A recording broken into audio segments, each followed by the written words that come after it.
That doesn't seem such a big deal anymore. It's always a mystery, and who knows, but it's not this,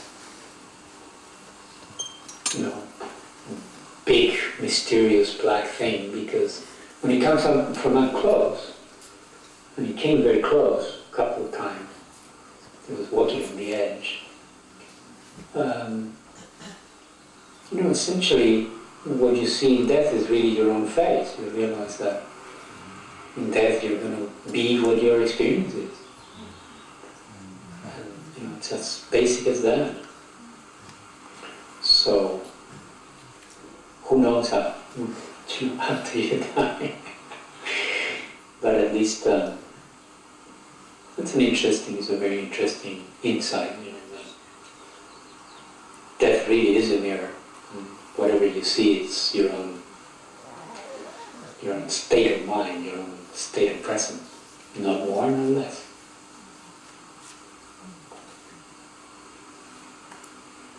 Surprise, surprise.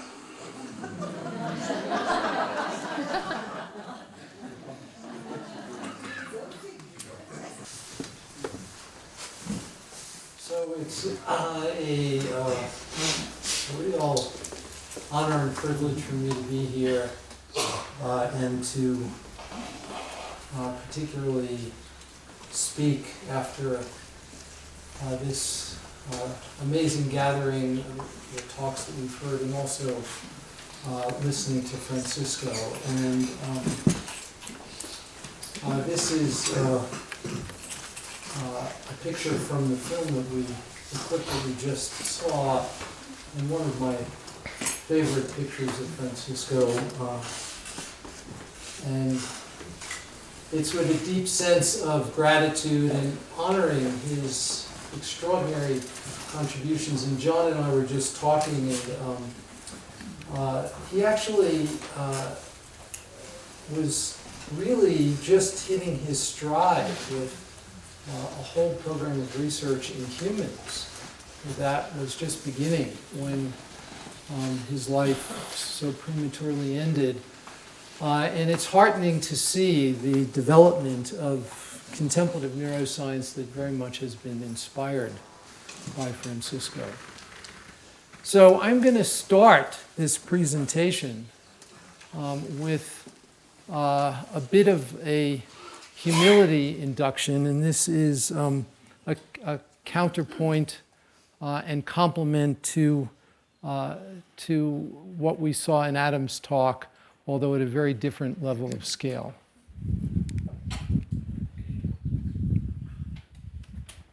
So you can meditate on this, and I will describe as we're going along. This is a journey through 1 cubic millimeter of cortex. 1 cubic millimeter.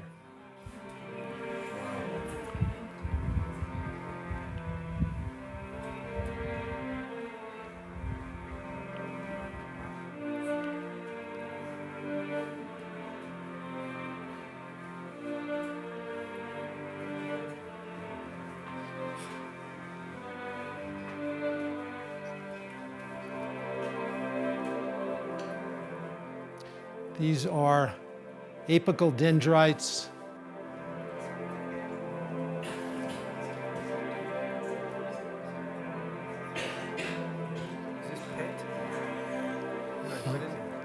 I'll say that after.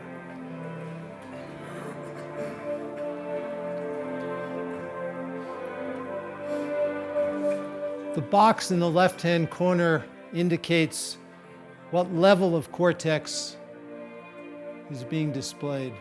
It's descending.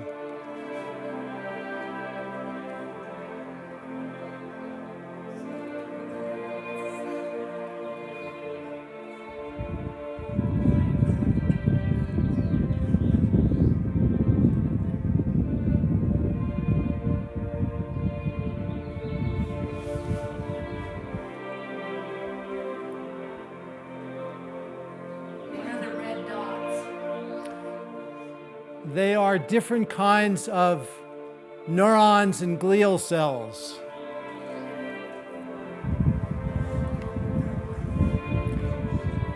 they're labeling different cells with different properties. And the green is the very long axons, some of which descend all the way down to the toes.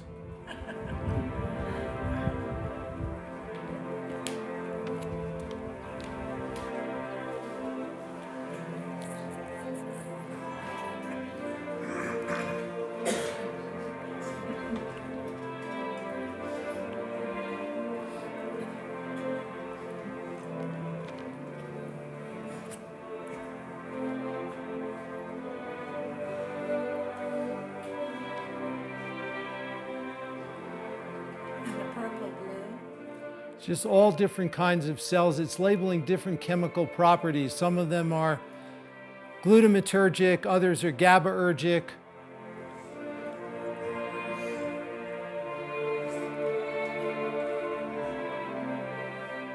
Some of them are short interneurons, others are long neurons.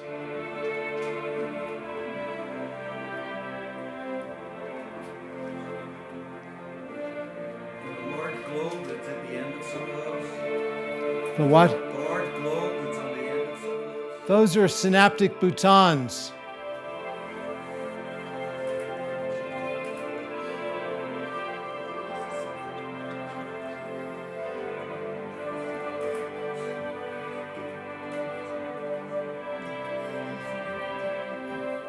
The white matter is the parts where there are axonal connections that show up as white matter.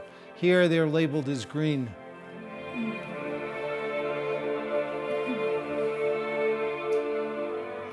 This is now going below cortex.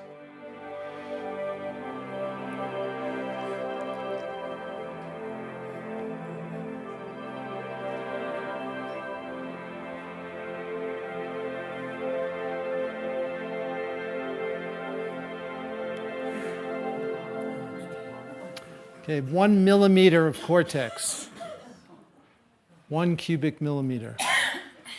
So to think that we can actually understand anything about the brain by putting an electrode on the head or by putting a person in an MRI scanner is really kind of ludicrous and unthinkable. And so this really is, I think, something that is important to rub our noses in and just appreciate in whatever ways we can the really extraordinary complexity. From everything we know, this is the most complex piece of matter in the universe. But who knows? There may be others in other solar systems, but for what we know right now, it is. So I want to start with a few inspirational photographs. This was taken in 2001 when His Holiness the Dalai Lama visited our lab. He's been actually to Madison 16 times since he's been in exile, which is quite remarkable and an honor for our city. And here we were showing him the crude techniques that we have to work with. And actually there was a really interesting story when he came to visit on this occasion. We had one of my students lying in the MRI scanner, and I told him, just lay there. We'll eventually get to the MRI suite.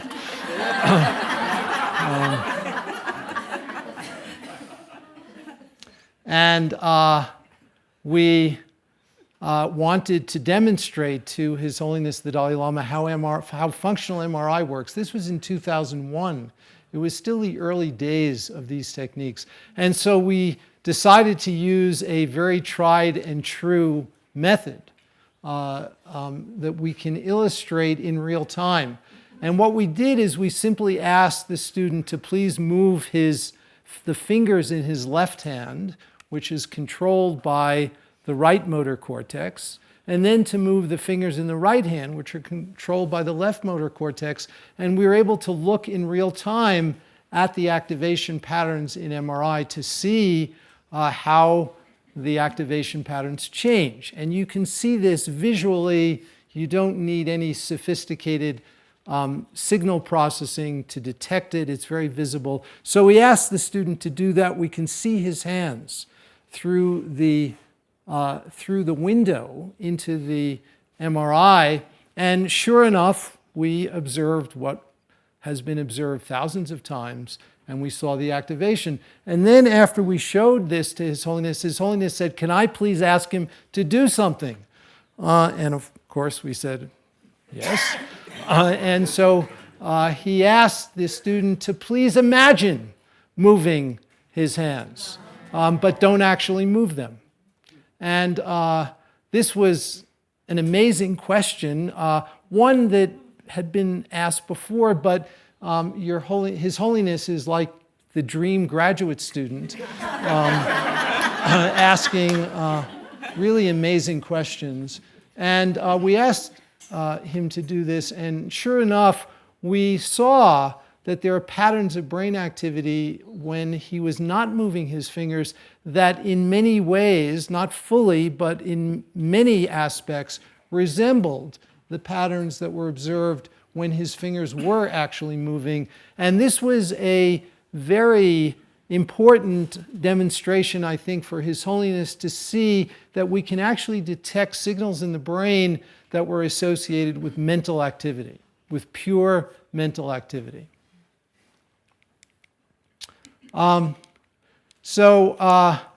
This is just a devotional picture. This was actually taken by Mathieu Ricard, and some of you recognize some of the people in this picture. That's Dilgo Khyentse Rinpoche, and that's Mingyur Rinpoche when he was 8 years old, being held by his mom at the feet of Khyentse Rinpoche. And just envision an upbringing like this and the impact that it has on the mind and the brain.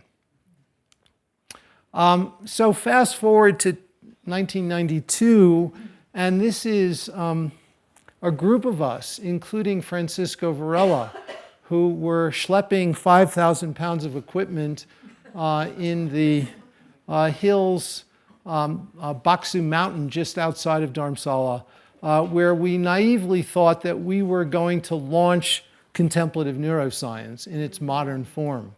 And so we brought all this equipment. We had Sherpers helping us carry the equipment in backpacks up to caves and huts where long-term meditators were spending most of the remainder of their life in semi-retreat.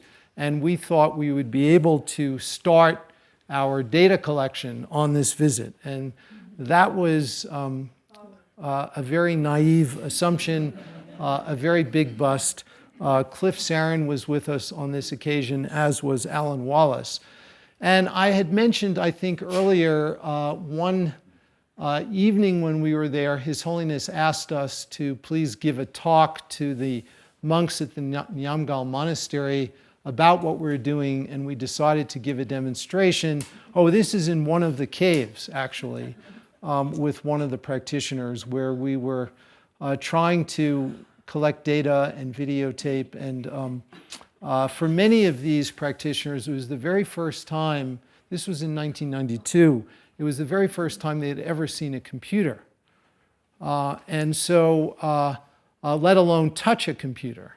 And so it was very formidable to navigate this cultural divide, and we were not able to collect any real data on this visit. But this is when we were getting set up to give a demonstration and showing His Holiness how the equipment worked. And that's actually Francisco just next to His Holiness in this picture. And Alan Wallace is just next to Francisco.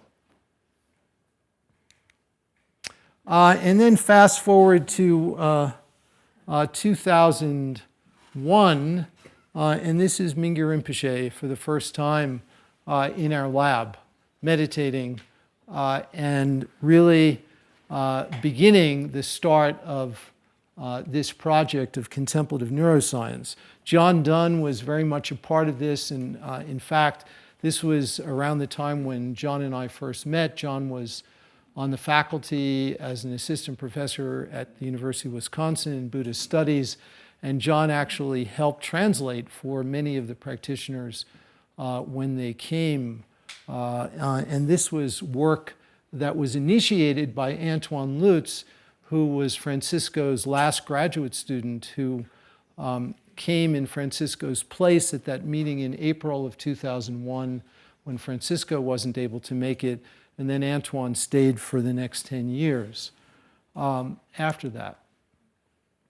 And then fast forward to, I think this was 2000, someone help me, 13 or 14. This was the very first, 13, this was the very first Mind and Life meeting that was held in a monastery. This was in the Drepung Monastery in the south of India. And this is the group of speakers who were present at that meeting. Some of you, I'm sure, recognize some of the people. Mathieu Ricard is in the front row. This was a very important occasion because it marked the change for the first time in roughly 400 or 500 years in the monastic curriculum in Gelut monasteries, where science was being formally incorporated into the monastic training. And so His Holiness wanted to showcase science at the monastery to, I think in part, expose the elder monks to the nature of this dialogue and to, I think, help the scientists appreciate the extraordinary context of these great monastic institutions as institutions of higher learning. And this meeting was attended by 10,000 monastics. This is the group of monastics that actually attended in person that meeting, which was really quite remarkable. So this is a little bit of an arc. Of course, very abbreviated, many things were left out, but a little bit of an arc of how this work has unfolded. And what I'd like to do in the first part of this talk is to name 5 specific themes upon which this work is founded. And this is the foundation that will then allow the work to go forward. It's the foundation upon which the work is built. And then from there, I will more explicitly talk about conflict and transformation. So what are these 5 themes that have enabled this work to go forward? Oh, one other thing. This is actually a photograph from the Department of Science in the Drepung Monastery of research that's being conducted there. And this is research looking at simultaneous brain activity of monastics who are engaged in debate. Some of you may be familiar with Tibetan debating. It's quite physical. It's not something you can study with an MRI scanner, but it is something that potentially can be studied in this way. And so there's actually research underway now, not our research, but other scientists who are studying this, really quite extraordinary to see how all this has evolved. Okay, so the 5 themes, and I'm going to go through some of these quickly, some I'll spend a little bit more time on. There are some themes that I'm sure all of you have heard of, some may be more novel. So the first theme I'm sure everyone has heard of, and that is simply neuroplasticity. And by neuroplasticity, we simply mean that the brain changes in response to experience and in response to training. The very mechanisms that produce suffering are the mechanisms that enable awakening. Plasticity happens wittingly or unwittingly. And plasticity is going on all the time. Our brains are constantly being shaped by the forces around us. And most of the time, we're unaware of those forces.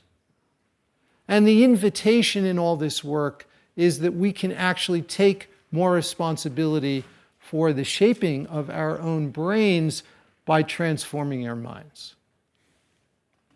The second theme is the analog of neuroplasticity in the realm of genomics, and this is epigenetics. And epigenetics is the science of how genes are regulated.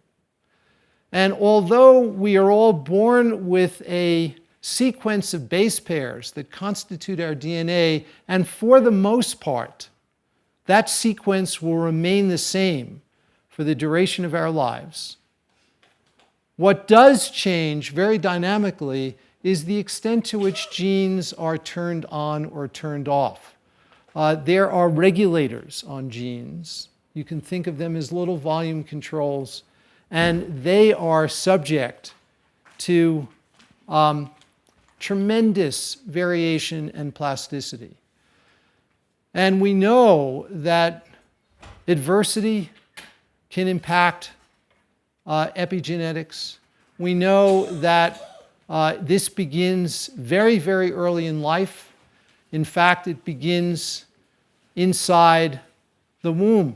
And Susan and I have had many conversations about this. Many epigenetic marks are actually laid down during pregnancy. And there's more and more research which indicates that the emotional balance and demeanor of a mom, as well as the environmental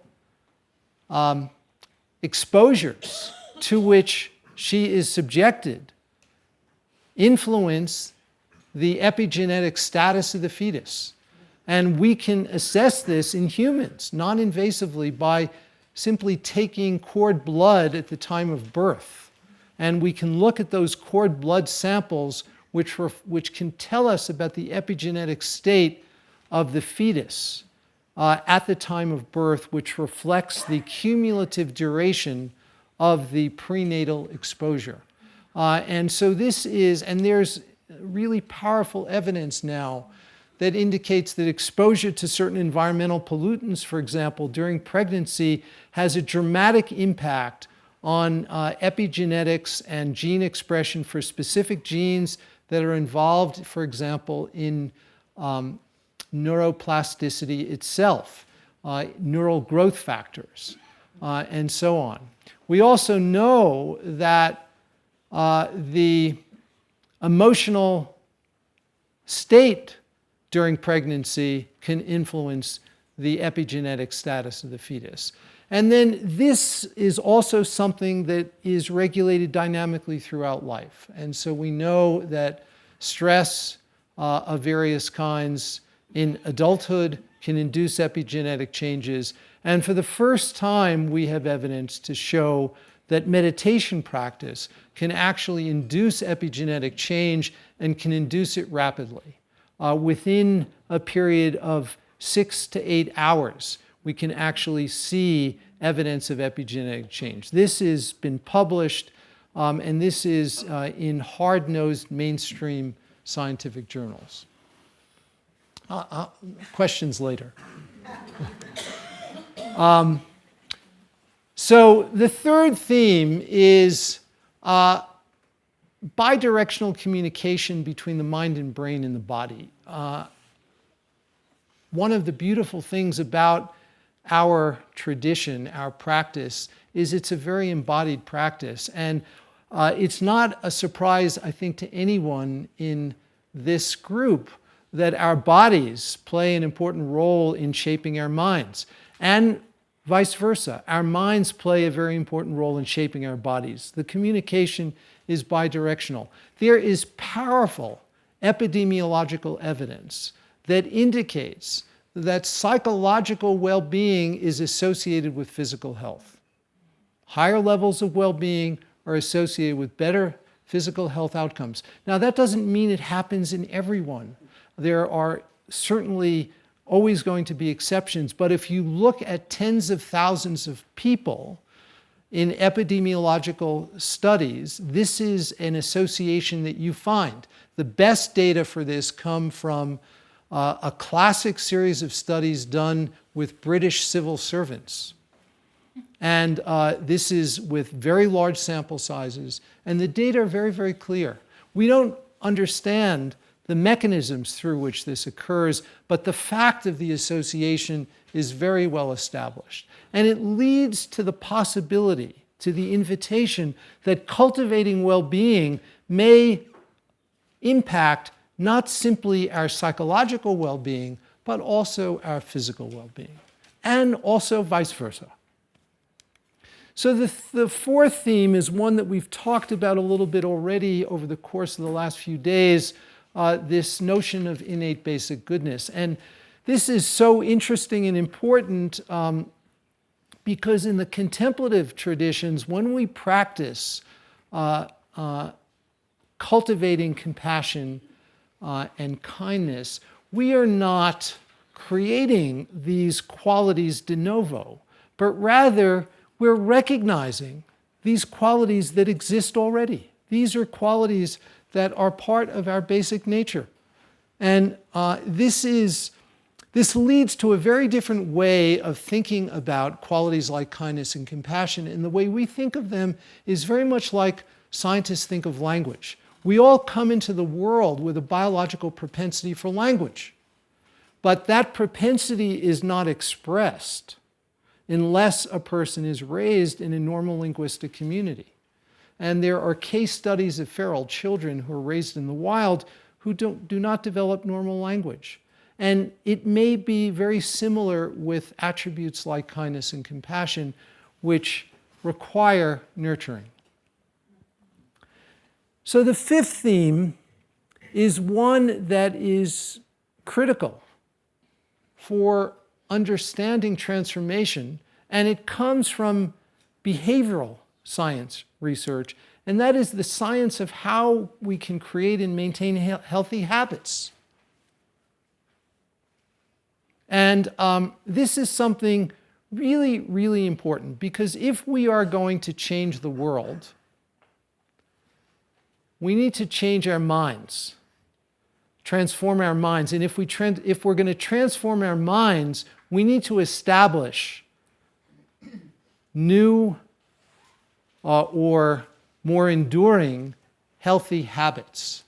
And how do we establish healthy habits? Well, there's a growing behavioral science literature that is relevant to this, and I'll just give you a couple of snippets, and this will lead into our discussion of conflict and transformation. So it turns out, amazingly, that if you ask a person to intentionally think of others rather than themselves, it can dramatically impact behavior. And so there are studies been done of personal hygiene in hospitals, having employees wash their hands. And if you have a communication campaign which says that washing your hands is helpful to others, you find an increased use of soap by 45% in very large sample size studies, simply by giving the instruction that you are doing this primarily to benefit others rather than yourself in all of the communications. So this is a way to change behavior in a beneficial way really quite quickly and dramatically. Translating intention into action. If you actually have a person write if-then statements, so if, and a lot of this comes from the medical literature, if people have to take medication each day at a certain time, then they can write an if-then statement. If it's time and I'm in my bathroom, then I will take my medication. If you ask a person to write 3 if-then statements twice a day for 3 days, it increases their compliance to 79% from 55%. Actually verify compliance of taking medication. So very simple strategies to change behavior. Strategies that can be used to disrupt existing habits, and one of the most important is changing context. And I have here just a reminder to say something about procedural and declarative memory. How many of you have ever had the experience of driving where you, because of a route that you habitually take, you continue going on that route even though you meant to be going somewhere else? This is procedural memory, where you have this kind of action pattern encoded, and you have a declarative sense to override it, but it's very difficult to override those procedural memories. And so by shifting contexts, it can be very helpful to do that. And then the last bit that I'd like to just mention briefly is strategies to develop routines to create new habits, and just say one or two things about this. One is what we call piggybacking. And this is actually something that we are actively taking advantage of in some new work that we're doing, which I may have time to talk about later, but may not.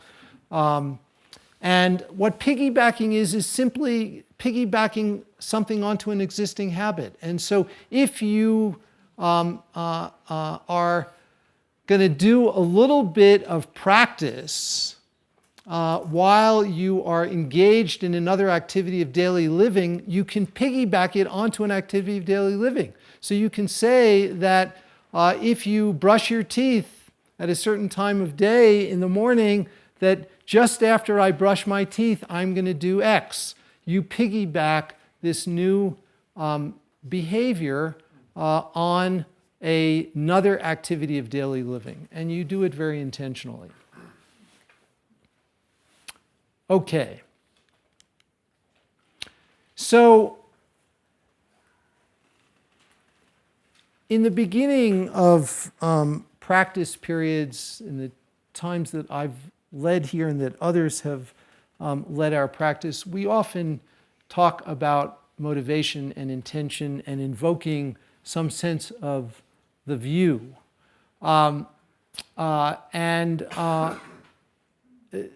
What transformation, at least in part, depends on is taking the view, taking the motivation, taking the intention, and translating it into action. And so this is really a core element of transformation that I'd like to now unpack, and also talk about the role of conflict and how neuroscientists have approached conflict in this process. Okay. How many of you have heard of the Stroop task? Okay. So a few of you have. We're actually going to do a little experiment now. So if you can please put down your pencil and paper. And what I'd like for you to do is I'm going to flash a series of words on the screen, and I'd like for you to simply name the color of the word. Simply say out loud, all together, what color the word is that's being displayed. Okay? As quickly as possible. As quickly as possible. Everyone got it? Okay. Red, green, blue, green, yellow, blue, red, yellow, blue.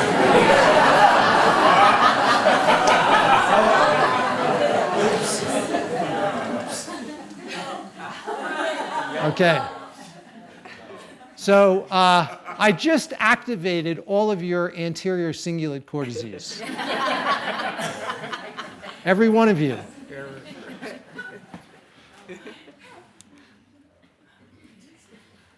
The anterior cingulate cortex. So, you know, neuroscientists often have favorite parts of the brain. So, you know, this is in my top 5. We've got a lot to choose from. So what is the anterior cingulate cortex, and what might it do? This is, on the lower left, is a sagittal image of the brain. So if I were to cut the brain right down the middle through the nose and open it up, and we can do this non-invasively with an MRI scanner, the areas that are colored constitute the anterior cingulate. And these are different sectors of the anterior cingulate. And this comes from a review which a group of us in our lab, wrote that was published a few years ago. And the first author at the time was a graduate student in our lab, Alex Shackman. And if you look at the cartoon image on the bottom right, there was a classical view that the anterior cingulate was divided into two major sectors. One was a so-called affective division, and another was a so-called cognitive division. And if we studied you folks in an MRI scanner and did what I just did, what the classical finding would be is that you would see activation more in the cognitive division of the anterior cingulate than in the affective division. And if you had a conflict that was more of an emotional conflict rather than a cognitive conflict, you would see activation more in the affective division. Now, it turns out there's a lot of theoretical implications of this division and a lot of important theoretical claims that ride on it, and also a lot of evidence related to this. And for a variety of reasons, we were not persuaded by this claim. And in part, we wrote this review to really put to rest this notion that there was a cognitive and an emotional division. And it's part of a more general strategy, and not just a strategy, but more of a trend, more empirical observation that is suggesting that the brain actually does not respect, does not honor the division between, quote, emotion and, quote, cognition. That is a category that we've imposed, and that nature does not seem to respect this division. And it's really interesting because one of the things that I've learned from hanging out with colleagues like John Dunn is that in Tibetan, there actually is no word for emotion. This is very much something that is a cultural product of our understanding, but our brains do not respect that division. And so what it means is, and every time we think that there's a part of the brain which is so-called cognitive and not emotional, when the right kinds of experiments are done, we see that emotional processes actually modulate activity in those brain areas. Even in areas that we thought were really immune to this, like, for example, area V1, which is in the back of our head. It's primary visual cortex. It's the very first relay station where visual information goes from the thalamus, which is a subcortical relay station. This is the first cortical place where visual information is sent. Even at V1, there is dramatic modulation of V1 with emotional processes. And so at every level of the nervous system where it's been examined carefully, we see this division completely falling apart. So if you look here, this was a meta-analysis that we did as part of this. Each dot that you see, each red dot in each of these sagittal sections of the brain, which is displaying activation in the anterior cingulate, this is with studies that are so-called purely cognitive. This is studies with pain, and this is studies with negative affect. And you don't need statistics to see that there's complete overlap. There is not any separation when you actually look carefully at the data. So this is an area of the brain which we neuroscientists talk about as having to do with some kind of conflict detection, conflict monitoring, conflict resolution. It seems to be activated by conflict. And I gave you one very simple, sort of plain vanilla example of conflict. But in the emotional domain, what are some examples of everyday conflict that we run into all the time?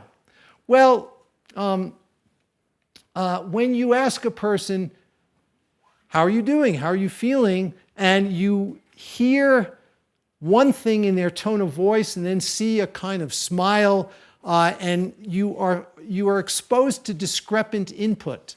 Their voice may be telling you something different than their face. Their body posture may be communicating something different. That we can think of as a kind of affective conflict. Another kind of conflict is the conflict between an aspiration, an intention, and the status quo. That is the reality of who you are at the present moment in time. So we can invoke the vow of freeing numberless beings, and then we can inspect our own minds and see how we're doing in that vow. And that is another kind of conflict. And I would like to advance the suggestion that these are productive conflicts. They are, to use the language of Roshi Joan, they put us on the edge. And they activate certain brain circuits which may play an important role in initiating transformation. So that's a core of this suggestion. So it turns out that this region of anterior cingulate, which is where all this stuff comes together, and we called it in this paper the RCZ, it's the rostral cingulate zone, and these are projections to and from to many different parts of the brain, including the nucleus accumbens is an area in the striatum which is really important for certain kinds of motivation, for reward. The amygdala is part of a circuit that we think of as salience, really important in labeling things that are significant. The ventral tegmental area, these are areas, actually the next several, that are very important in certain kinds of threat responses that an organism might make. And the spinothalamic tract is where the intentions actually get translated into action when there actually is action that results from the resolution of a conflict in some way.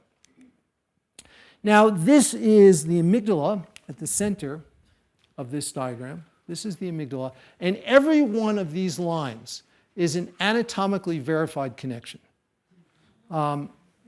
Every one of these lines, this is anatomically verified.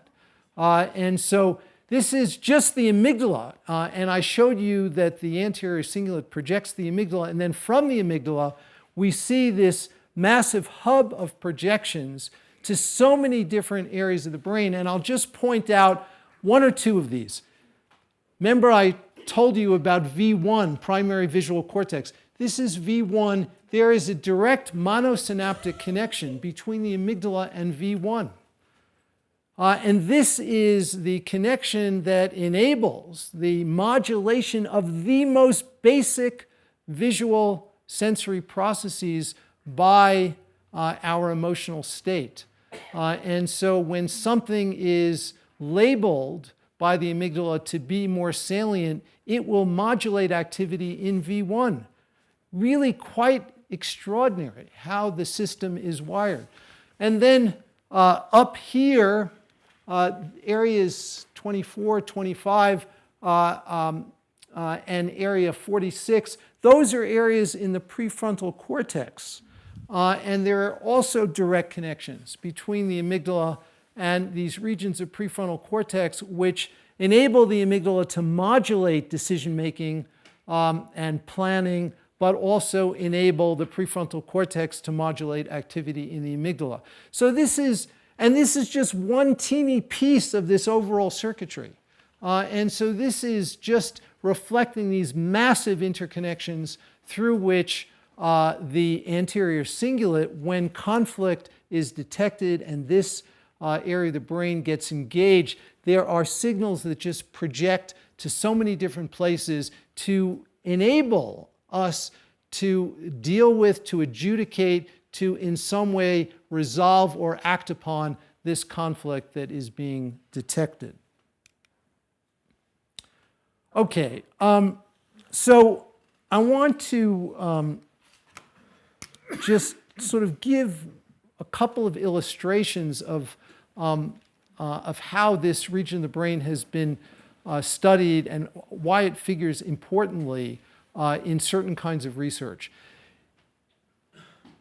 The engagement of this circuit we can think of as in part being associated with a quality or a construct that has not been talked about a lot in the modern psychological literature, but William James talked about it quite a bit, and it's called will.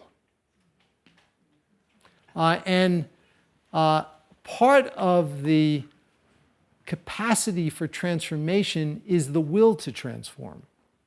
If we don't have the will to transform, transformation is going to be much less likely to occur. And we can think of the anterior cingulate as being part of a hub which, at least in part, reflects this will to transform. And if you have more activity in this area, there should be more will to transform, and so strategies for transformation should be more effective. And so let me just give you a couple of examples. It turns out that the literal volume in cubic millimeters of the anterior cingulate cortex predicts how well a depressed patient does in response to cognitive therapy. Those patients whose anterior cingulates are bigger actually do better in response to cognitive therapy. And so the suggestion here is these are people who, for whatever reason, and we can talk about that later, probably both, extraordinarily complicated reasons. For whatever those reasons are, they have larger anterior cingulates and they are able to change more in response to cognitive therapy.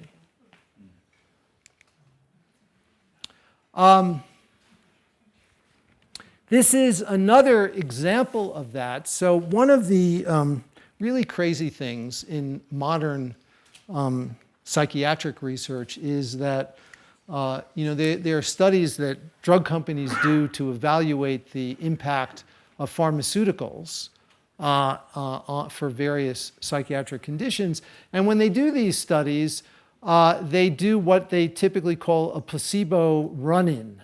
And what a placebo run-in is that they'll give a placebo to a group of patients, and if they find that patients respond a lot to the placebo, they drop them from the study. It actually turns out that this is something extremely important and powerful, and the noise in their study is really the signal in our studies. And so it turns out that when you study this, patients who have increased connectivity, in this case, between the anterior cingulate and other parts of the network that we call the salience network. And here, this area, this is in what we call a coronal section of the brain. And this area is the insula, which is another part of the salience network in addition to the amygdala. And what it shows is that patients who have greater connectivity between these regions, suggesting that this is a circuit more engaged, are showing a bigger placebo response. they're actually showing more change in response to a placebo. And so these, again, are individuals you can think of as having a greater will to change. This circuit is more engaged to begin with, and the likelihood of transformation is greater.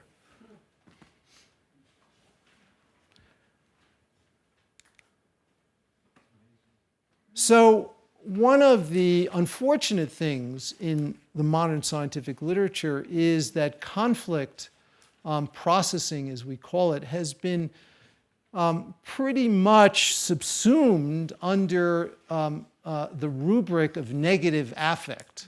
And so this is just an influential paper that was published just a couple of years ago. And it talks about cognitive conflict. And basically, it has all this stuff associated with negative affect. So anxiety, frustration, avoidance, facial expressions of frowning. And it is very much an assumption that conflict is always going to be negative. And can we envision another possibility? Can we envision the kind of productive edge states that we can think of as inducing a healthy kind of conflict, the conflict between, for example, our aspiration, a vow that we may take, and the current state of our being, as a way to activate transformation so that we progressively come closer to our aspiration. And so that's really the invitation and a suggestion to take this work and kind of turn it around and suggest that there may be other ways of thinking about this. So this was a paper that was published quite a few years ago now in Science. And it's a paper that's, the title of it is Attention to Intention. And so this is really important because the suggestion here is that we can strengthen our intention by bringing attention to intention. And when we invoke an aspiration, when we take a vow, if we imbue it with greater attention, we can strengthen the intention. And it turns out that when we do that experimentally, you actually see systematic changes in the brain. And it's really amazing to be able to track this stuff. This is functional MRI, and the yellow is a intention-enhanced response it turns out in a motor region of the brain, but it's generated initially in the anterior cingulate, and it is enhanced through an explicit intention. And using a combination of EEG and fMRI in this study, which is really one of the first studies to do it, they found that it was the signals in the anterior cingulate here that preceded a response up to 700 milliseconds, 3/4 of a second earlier, when there was an explicit intention, this was a simple intention to move, and the intention was strengthened by attention. And so when we engage in the kind of practice that we do, and we strengthen our intentions with clarity that we bring from the practice, we can actually strengthen the role of the anterior cingulate in this way, and potentially enable the more productive use of this kind of conflict, the conflict that arises from the discrepancy between the aspiration that we hold and the status quo of the present moment. So, so this is really just what I've talked about. And one issue here is the importance, that I say, of letting it bother us. Letting it bother us, turning towards suffering, and allowing that conflict, if you will, to be able to rest in it. And by resting in it, we can enhance the discrepancy, if you will, between the present state and the aspiration, and that can actually trigger a transformational response. One of the studies that's relevant to this, this is something that actually just was published online about 6 days ago, that came from our group. The first author is Helen Wang, who's now an assistant professor at the University of California, San Francisco, and she did this work when she was in our lab. And what we did in this study is simple compassion training. And the way we studied it is by exposing people to visual images of suffering.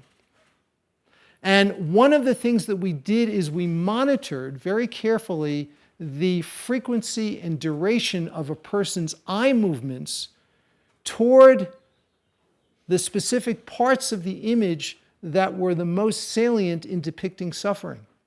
And what we found is that when people first started, before they did any training, the classical response when you present an image of this kind is for people to avert their gaze. They don't want to look at it. And after just 2 weeks of compassion training, they spent significantly more time actually looking at these images.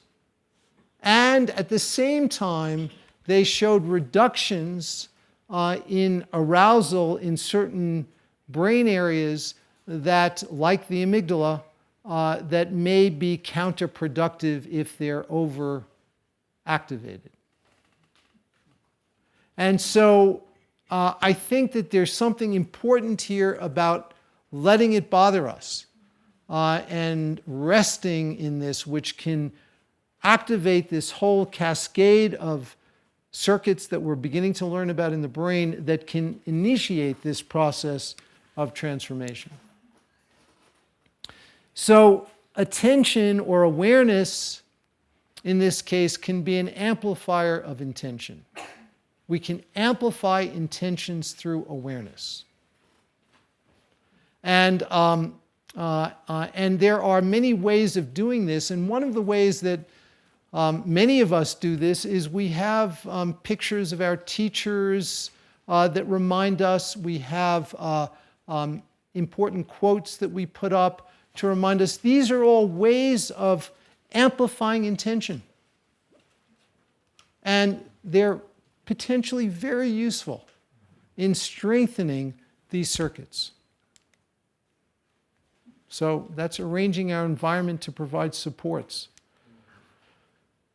So enduring and genuine well-being includes decreases in implicit bias, decreases in othering, increases in the embodiment of interconnection, all of which can be productively addressed by resting in these edge states, which are really states of a certain kind of conflict, which is associated with all this circuitry that I've talked about, that can then be the catalyst for various kinds of transformation. So it's now 10 o'clock, and there's a whole other section which I'm going to skip, which is about well-being as an urgent public health need.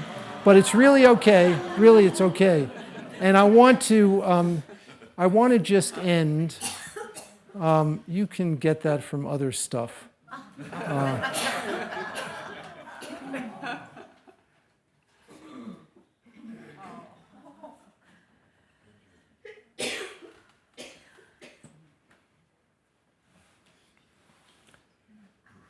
So this is Mingyur Rinpoche during his retreat. And I want to end with a short passage from Mingyur Rinpoche from his book, The Joy of Living. And it is a book that I recommend to many people as, I think, one of the most accessible introductions to meditation that really is accessible to anyone from any tradition. And he said, at any given moment, you can choose to follow the chain of thoughts, emotions, and sensations that reinforce a perception of yourself as vulnerable and limited, or to remember that your true nature is pure, unconditioned, and incapable of being harmed. You can remain in the sleep of ignorance, or remember that you are and always have been awake. Thank you very much.